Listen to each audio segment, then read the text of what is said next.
Hello students, this is Hemant और आप देख रहे हैं जीके 247। तो स्टूडेंट्स, आज हम डिस्कस करने जा रहे हैं सेल थ्योरी एंड स्ट्रक्चर और उसका फंक्शन के बारे में डिस्कस करेंगे। तो पहले हम कुछ थ्योरीज के बारे में देख लेते हैं, उसके बाद हम मल्टीपल चॉइस क्वेश्चंस का आंसर निकालेंगे। ठीक है।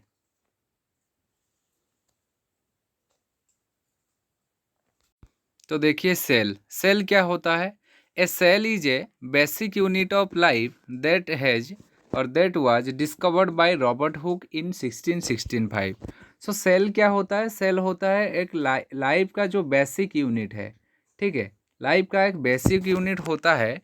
और इसको डिस्कवर किसने किया था? इसको डिस्कवर किए थे रॉबर्ट हुक, जो कि 1665 में डिस्कवर किए थे। All living organisms are made up of one or more cells and all cells come from the pre-existing cells। ठीक है, all living organisms, जितने भी सारे living organisms हैं वो एक या एक से ज़्यादा सेल से प्रोड्यूस हुए हैं या उनका गठन उससे ही हुआ है। और उनका गठन कैसे हुआ है? प्री एग्जिस्टिंग सेल्स, यानी कि उसके पूर्व सेल से एग्जिस्ट होता है। ठीक है। So both statements continues the cell theory. यही सेल थ्योरी का कुछ स्टेटमेंट्स होता है, ये कंटिन्यू रहता है। ठीक है। Then first of all, cell theory was found by the German biologist M Schleiden. ठीक है। So cell theory was found by first German scientist या जर्मन बायोलॉजिस्ट स्लेडेन इन 1838। और इन 1839 स्क्यूएन सेड, स्क्यूएन ने क्या कहा था? All the plants and animals are made up of cell and cell is the basic unit of life. वही बात first पहले में जो किए थे, पहले में जो डिस्कस किए थे, पहली बात वही बात इसने ही किए थे। Then the study of structure and composition of cells is called cytology. तो साइटोलॉजी किसे कहते हैं? The study of structure and composition of cell. Structure और उसका कॉम्पोजिशन ऑफ सेल्स को हम क्या कहते हैं? साइटोलॉजी कहते हैं। ठीक है। If organisms are made up of a single cell they are known as unicellular organisms. अगर कुछ ऑर्गेनिजम्स या कोई लिविंग क्रिएचर्स जो कि एक सेल से उसका गठन हुआ है तो उसको हम क्या कहते हैं? Unicellular organisms. ठीक है। फॉर एग्जांपल जैसे कि एमोइबा, बैक्टीरिया, क्लामाइडोमोनास, ये सभी वन सेल से प्रिपेयर हुए हैं। सो इनको यूनिसेल्युलर ऑर्गेनिजम्स कहते हैं। ठीक है। Then if organisms are made up of multiple cells, अगर ऑर्गेनिजम्स मल्टीपल सेल से प्रोड्यूस हुए हैं so they are known as multicellular organisms. ठीक है। सो यूनिसेल्युलर जो वन सेल से, मल्टीसेल्युलर जो मल्टीपल सेल से। देन द मल्टीसेल्युलर ऑर्गेनिजम्स में be made up of a few cells to several million cell. वो 2 से भी मिलियन तक जाते हैं। ठीक है। सो फॉर एग्जाम्पल्स जैसे कि human beings, trees, whales etcetera. So ये सभी होते हैं मल्टीसेल्युलर ऑर्गेनिजम्स। तो आइए कुछ क्वेश्चन आंसर का भी डिस्कस कर लेते हैं। ठीक है।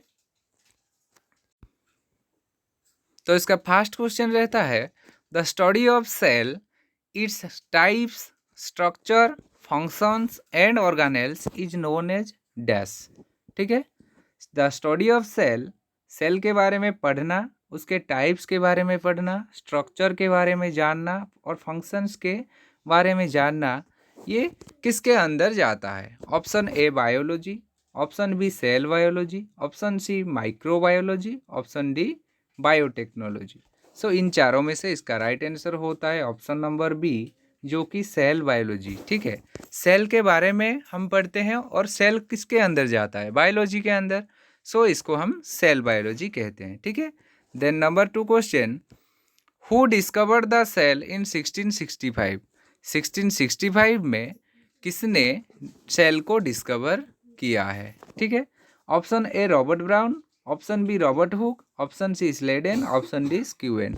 सो ये जो इन चार ऑप्शंस में से इसका राइट आंसर क्या होगा? रॉबर्ट हुक होगा, जो कि 1665 में सेल को डिस्कवर किए थे। Then the cell theory is not applicable for, ठीक है, ये जो सेल थ्योरी किसके लिए एप्लीकेबल नहीं है? Option A algae, option B fungi, option C bacteria, option D virus. तो किसके लिए ये एप्लीकेबल नहीं है? वायरस के लिए एप्लीकेबल नहीं है, जो कि ऑप्शन नंबर डी है। ठीक है। देन उसके बाद क्वेश्चन आता है cell theory was given by whom, किसके द्वारा सेल थ्योरी दिया गया था? Option A Watson and Crick, option B Robert Hooke, option C Schwann and Schleiden और option D Charles Darwin. So किसके द्वारा सेल थ्योरी दिया गया था? Schwann and Schleiden. ठीक है, इसका राइट आंसर होता है स्लेडेन एंड स्क्यूएन। एक 1838 में और दूसरे 1839 में दिए थे। ठीक है, सो इन दोनों का कॉम्बिनेशन होके सेल थ्योरी बनी है। Then the study of structure and composition of cell is, the structure and composition of cell उसको क्या कहते हैं? ऑप्शन ए में cytology, option B anthology, option C ecology, then phenology. So इसका right answer होता है cytology, option number A. Then the elements that present in protoplasm, जो elements protoplasm में है कौन कौन से एलिमेंट्स हैं?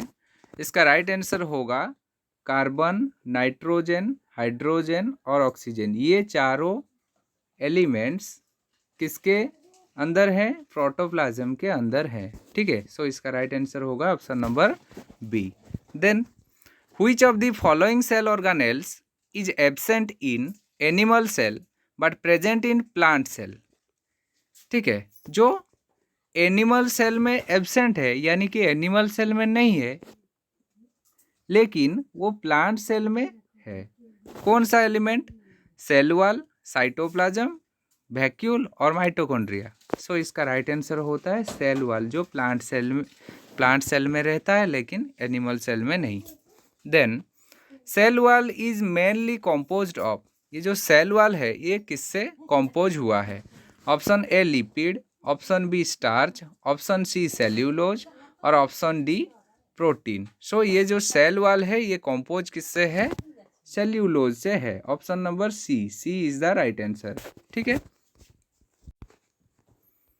Then which of the following cell organelle is called the digestive bag of cell, cell का डाइजेस्टिव बैग किसको कहते हैं? Option A nucleus, option B lysosome, option C mitochondria, option D chloroplast. ठीक है, सो इन चारों में से इसका राइट आंसर होता है लाइसोजोम, जिसको सेल का डाइजेस्टिव बैग कहते हैं। Then which of the following cell organelle does not contain DNA? ठीक है, कौन सा सेल ऑर्गेनेल डीएनए कंटेन नहीं करता है? Option A lysosome, option B nucleus, option C chloroplast, option D mitochondria. ठीक है, ये जो लाइसोजोम है ये डीएनए को कंटेन नहीं करता है। सो डीएनए का फुल फॉर्म क्या है? Deoxy ribose nucleic acid. ठीक है, डीऑक्सी राइबोज न्यूक्लिक एसिड। और इसको डीएनए को डिस्कवर किसने किए थे? इसको डिस्कवर किए थे अल्टमैन।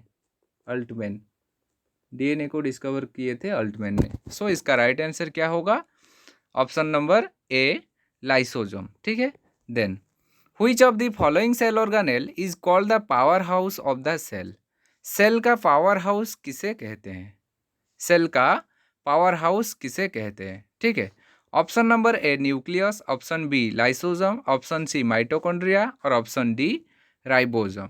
ठीक है, सो सेल का पावर हाउस किसे कहते हैं? माइटोकॉन्ड्रिया को कहते हैं। ठीक है। Then which of the following cell organelle contains RNA, कौन सा सेल ऑर्गेनेल आरएनए कंटेन करता है? Option A mitochondria, option B plastids, option C lysosome, option D ribosome. ठीक है, इसका राइट आंसर होता है राइबोसोम। देन आरएनए का फुल फॉर्म क्या है? राइबो न्यूक्लिक एसिड या ribose nucleic acid, ribose nucleic acid. ठीक है, ribose nucleic acid. So RNA का फुल फॉर्म होता है राइबोज न्यूक्लिक एसिड, ठीक है। Then which of the following is considered as a cell within a cell? A cell within a cell किसको consider किया जाता है? Option A chloroplast, option B centrosome, option C Golgi complex, option D mitochondria. So इसका right answer होगा Golgi complex, जिसको a cell within a cell कहते हैं। Then which of the following is a single membrane bound cell organelle? किसको single membrane bound cell organelle कहते हैं? Option A vacuole, option B Golgi apparatus, option C endoplasmic reticulum, option D all of these. So इसका right answer होगा option number D, ये सभी single membrane bound cell organelle इस सभी को कहते हैं, ठीक है। Vacuole, Golgi apparatus, endoplasmic reticulum. Then which of the following is a double membrane bound cell organelle? ठीक है, इन सभी में से कौन सा double membrane bound cell organelle है? Option number A chloroplast, option B mitochondria, option C only chloroplast, और option number D both chloroplast and mitochondria. So इसका राइट आंसर होगा ऑप्शन नंबर डी, जिसको बोथ क्लोरोप्लास्ट एंड माइटोकॉन्ड्रिया, ठीक है। Chloroplast और mitochondria ये दोनों को ही क्या कहते हैं? Double membrane bound cell organelle, ठीक है। अगर वीडियो अच्छा लगे तो वीडियो को एक लाइक कीजिए, आपके फ्रेंड्स के साथ शेयर कीजिए ताकि उनको भी पता चले इनके बारे में। और अगर चैनल में आप नए हैं तो चैनल को एक सब्सक्राइब कर दीजिए, ठीक है। आप देखते हैं, वीडियो तो देखते हैं लेकिन सब्सक्राइब नहीं करते हैं, ठीक है। तो सब्सक्राइब भी करना ज़रूरी है, ठीक है। धन्यवाद।